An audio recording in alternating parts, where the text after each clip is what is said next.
提到拉斯维加斯，大多数人脑海里浮现的画面都差不多：霓虹灯彻夜不灭，赌场里永远人声鼎沸，筹码在赌桌上来回堆叠，钱似乎从来不会停下流动。这座城市被反复描述为不夜城男人天堂，一夜暴富的地方。在广告、电影和视频里，它总是热闹、明亮、夸张，像一座为娱乐而生的舞台。但很少有人意识到，在这些灯光正下方还存在着另一座城市，不是比喻意义上的底层社会，而是真正意义上的地下。拉斯维加斯庞大的排水系统里分布着数百公里的混凝土隧道，在这些本该只用于泄洪的通道中，长期生活着一群被称为鼹鼠人的无家可归者。当游客在赌桌前下注时，下水道里的人可能正在计算今晚有没有足够的食物；当酒店喷泉按时喷涌时，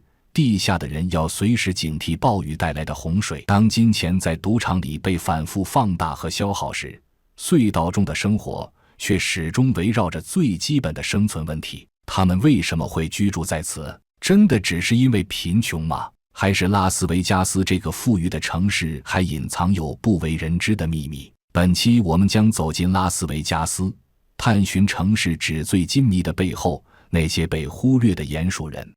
事实上，拉斯维加斯并不适合成为一座大型城市。它位于美国内华达州南部，地处莫哈维沙漠腹地，这里常年干旱，夏季气温极高，降水稀少，自然资源贫乏。无论从农业、工业还是宜居性角度判断，这里都不是一个理想的定居点。但正因为如此，拉斯维加斯从一开始就不是作为一座城市出现的。19世纪末，这里最初只是一个补给点，铁路贯穿沙漠，为途经的列车提供水源和短暂休整。这个不起眼的中转站成为拉斯维加斯最早的存在理由。真正改变这片土地命运的是20世纪初的一系列政策和工程。胡佛水坝的修建让原本稀缺的水资源得以被稳定调配，大量工人涌入，为附近地区带来短暂但密集的人口增长。与此同时，内华达州在1931年正式将赌博合法化，这一决定让当时经济低迷时期的税收和就业得到提升，同时也间接让旅游业开始发展。拉斯维加斯恰好成为这一政策的主要承载地，地理上的偏远反而成为优势。远离人口密集区，传统道德压力相对较小，使这里更容易承接那些在其他州难以生存的产业。赌博、酒精和全天候娱乐在这里被制度性允许。拉斯维加斯的功能也由此逐渐明确，它不是制造业城市，也不是金融中心，而是一座高度依赖外来人口消费的服务型城市。城市运转的核心不是生产，而是吸引、停留和消耗。为了配合这一功能，城市的基础设施被不断调整，机场、酒店、道路、演出场所被优先建设。城市规模随着游客数量扩张，同时也不要求居民长期稳定增长。这种结构让拉斯维加斯在经济上高度依赖旅游业和娱乐业，繁华集中在特定区域，尤其是拉斯维加斯大道一带。也正是在这样的城市结构下，繁华与脆弱并存，灯光越集中，边缘就越容易被忽略。大量短暂停留的人群掩盖了长期居住者的生活状态。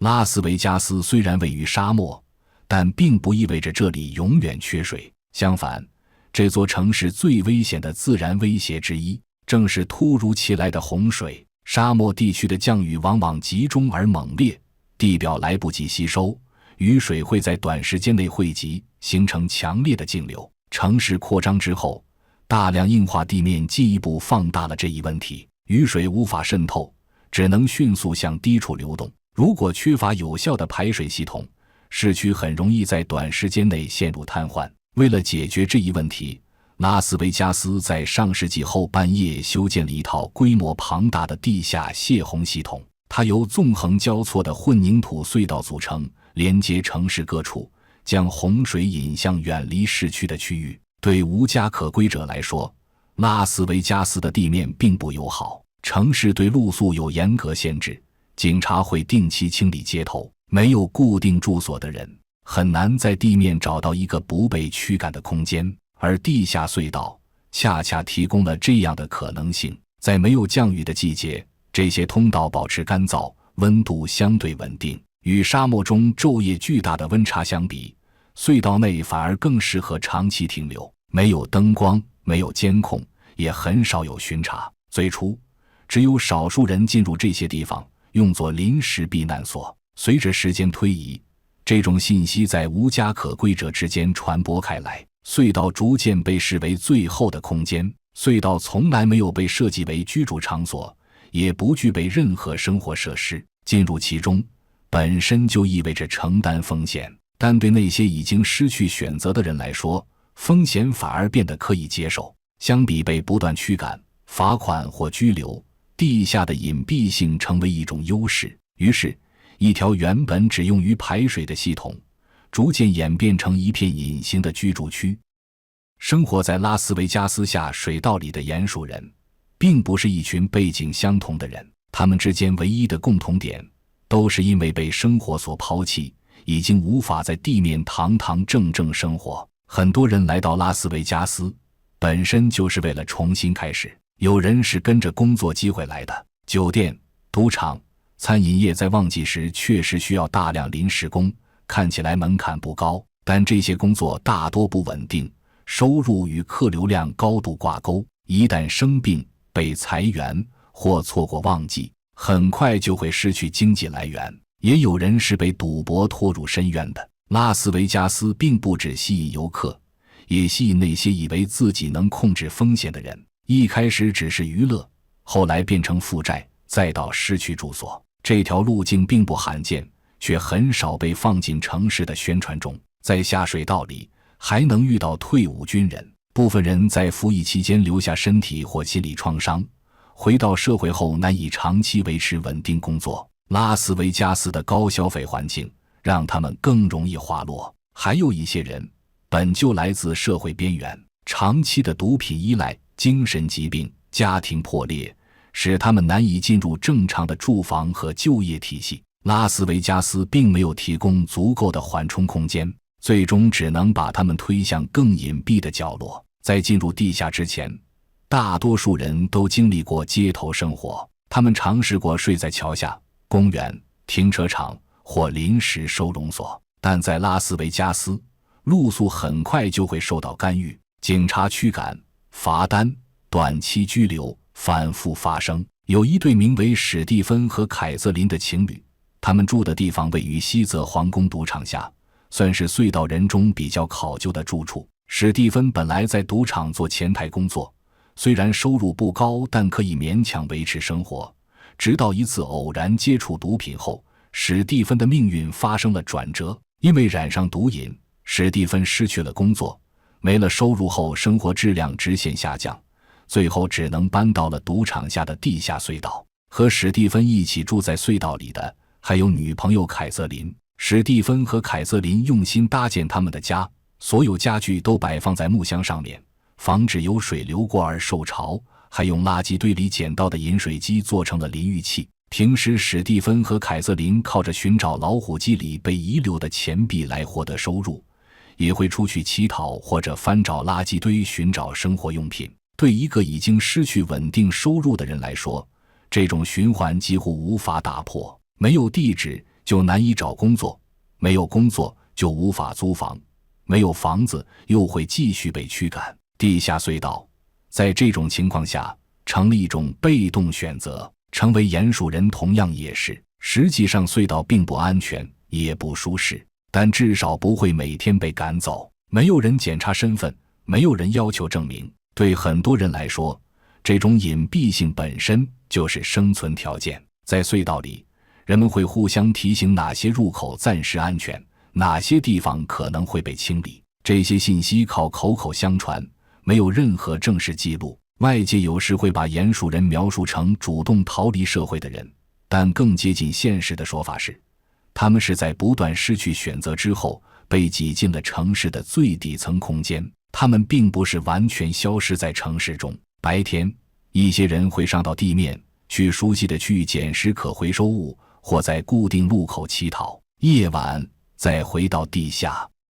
你可能会想说，他们头顶就是世界最大的赌场，不管是赚钱的条件，又或者是靠赌，难道不比待在下水道强吗？可事实上，拉斯维加斯真正擅长的并不是赌博本身，而是如何让人愿意留下来，把时间和金钱都留在这里。从表面看，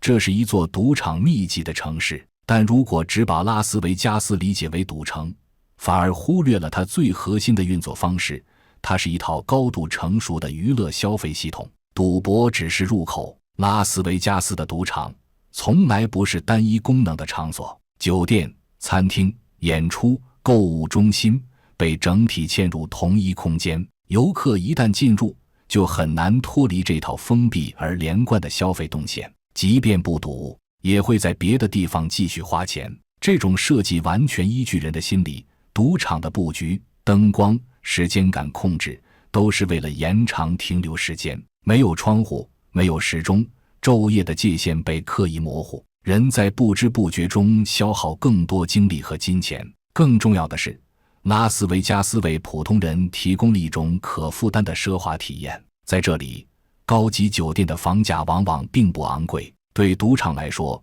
住宿本身并不是主要盈利点，房间的作用是让游客留在场内持续参与消费。低门槛的入住条件换来的是更长时间的停留。这种策略使拉斯维加斯在经济周期波动中依然能吸引大量游客，即便是在经济压力较大的时期，人们也愿意用相对有限的预算换取一次短暂的放纵。城市的另一项核心资产是可复制的刺激，演出不断更新，主题酒店轮番出现，城市的面貌始终在变化，每一次改造都是为了让熟客产生再来一次的理由。拉斯维加斯想要的是给人新鲜感，但这种繁华是高度集中的，绝大多数资源被投入到少数几条主干道和核心区域，这里灯光密集，人流不断，看起来像是一座永远不眠的城市。但离开这些区域，拉斯维加斯迅速回归普通城市的样貌。这种结构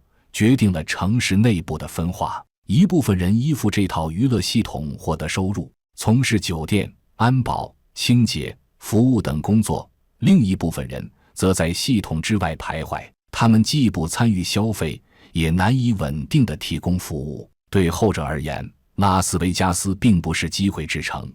而是一座竞争异常激烈、容错率极低的城市。一旦失去工作、住房或健康，就很难重新回到主流轨道。这种风险在灯光下并不明显，游客看到的永远是运转良好的那一面，但在城市的另一层结构中，压力早已积累。当人们无法继续承担地面的生活成本，又无法彻底离开这座城市时，空间开始被重新利用，而通向地下的入口也正是在这样的背景下被一步步打开的。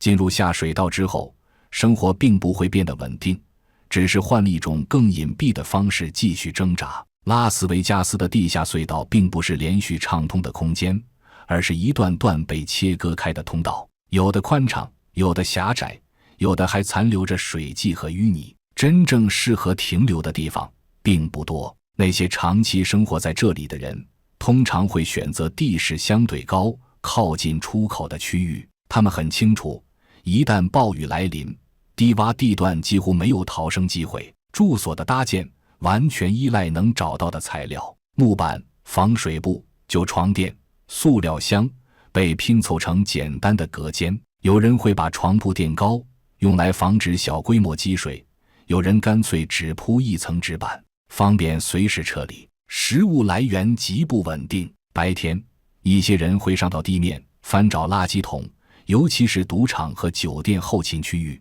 游客丢弃的食物有时足以支撑一天，也有人靠乞讨或零散的临时帮工换取少量现金。硬币是一种特殊的收入来源，赌场里总会掉落一些无人注意的零钱，对游客来说微不足道，但对地下的人而言可能是一顿饭。水是最基本却也最难保障的东西，下水道里的水并不适合饮用，但在极端情况下，有人仍会选择冒险使用。更多时候，他们依赖地面带下来的瓶装水。卫生条件几乎不存在，没有厕所，没有洗漱设施，疾病和感染在这里并不罕见。但即便如此，很多人也不愿意进入收容所。对他们来说，收容所意味着规则、限制以及随时可能被赶走。在隧道里，时间感是模糊的，没有自然光，昼夜只能靠习惯判断。有人会固定在白天上地面，夜晚回到地下，也有人长时间待在隧道里，很少出来。这里的安静并不意味着安全，盗窃、冲突、暴力随时可能发生，没有警察，也没有真正的仲裁者。大多数时候，人们只能依靠彼此的默契，维持一种脆弱的平衡。一些长期居住者会形成小范围的互助关系，分享信息，提醒风险，互相照应。但这种关系极易破裂，一次冲突就可能彻底改变生存环境。需要强调的是，下水道生活并不是适应之后就能稳定下来的状态，它更像是一种不断消耗的过程。身体、精力和心理都在持续承受压力。很多人并没有明确的长期计划，他们更关注的是今晚能否安全度过，明天是否还能找到食物。在这样的环境中，最令人恐惧的并不是黑暗本身，而是无法预知的变化，而其中最致命的变化往往来自地面，那就是暴雨。虽然天气炎热，但拉斯维加斯总能在每年的6到8月份迎来强降雨。墨西哥湾的暖湿气流裹挟着雷暴，干旱的拉斯维加斯地面瞬间被暴雨冲刷。由于排水设施简陋，地势不利于雨水流出，每到雨季，拉斯维加斯山区总会形成洪水，继而泥沙俱下冲向市区。短时间内的大量降水会沿着城市地表迅速汇入地下排水系统，原本安静的隧道会在几分钟内变成汹涌的水道。对鼹鼠人而言，这意味着生死考验。经验丰富的人会在第一时间向出口方向撤离，但隧道复杂，路线漫长，一旦判断失误，就可能被困在中途。水流夹杂着杂物，冲击力极强，几乎无法逆流而行。有人会在暴雨前把重要物品集中放在高处，以减少损失，但更多时候，所有积攒下来的生活用品都会被一场洪水彻底冲走。等水退去，只能从头开始。历史上的拉斯维加斯经历了无数次洪水袭击，洪水淹没商店、住宅，甚至将汽车从停车场冲走。最严重的一次洪灾当属1999年，那一年7月，拉斯维加斯迎来了有史以来最大的降水量，洪水淹没了城区，四通八达的主干道全部变成一片汪洋，行人、汽车甚至结构不稳固的房屋悉数被冲走。据统计，那场洪灾在拉斯维加斯造成的损失超过2000万美元。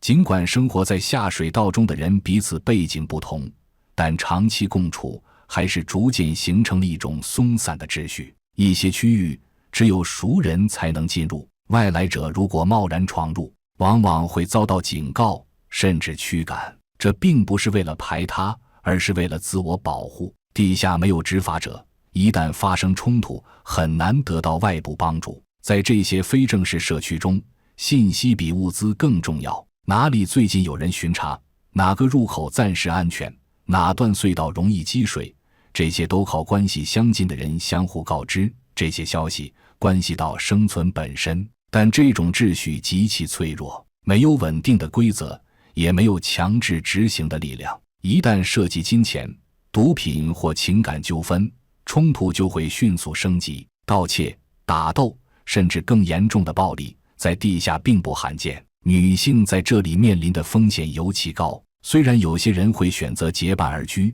以降低危险，但这并不能彻底避免伤害。地下空间的封闭性使很多事情难以被追溯。正因为如此，一些鼹鼠人会刻意保持低调，他们尽量不暴露自己的生活区域，也不与过多人产生联系。这种孤立并非性格使然，而是长期风险下形成的生存策略。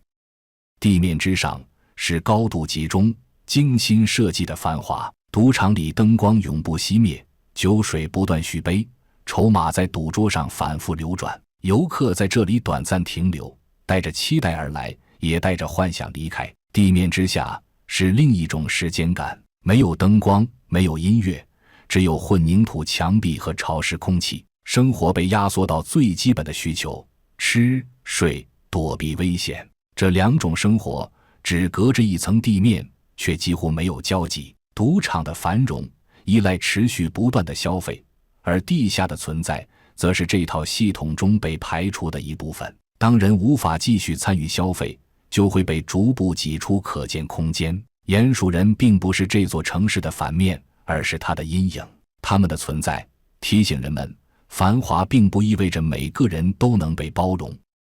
想来也是讽刺，美国一边标榜着民主、自由，人人皆可拥有美国梦，可另一边下水道里的人正在像老鼠一样自生自灭，悄无声息死去。在拉斯维加斯，